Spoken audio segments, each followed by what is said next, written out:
Ito ang GMA Regional TV News. Narito na ang iba pang maiinit na balita ng GMA Regional TV.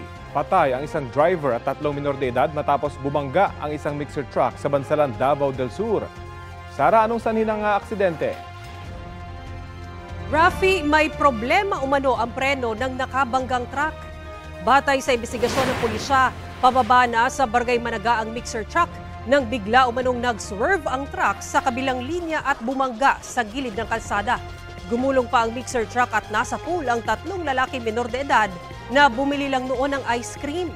Ang pahinante lang ang nakaligtas sa aksidente. Sinusubukan pa ng GMA Regional TV na makuhanan siya ng pahayag pati ang mga kaanak ng 4 na nasawi.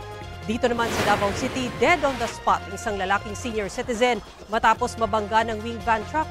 Batay sa investigasyon ng pulisya, paliko noon ang truck nang mawalan umano ng preno. Doon na nito nabangga ang biktima na nakatayo lang sa labas ng kanilang bahay sa Barangay Acacia. Sugatan ang truck driver na nasa kustudiya na ng pulisya. Wala siyang pahayag. Sinusubukan pa ng GMA Regional TV na makuna ng pahayag ang pamilya ng biktima.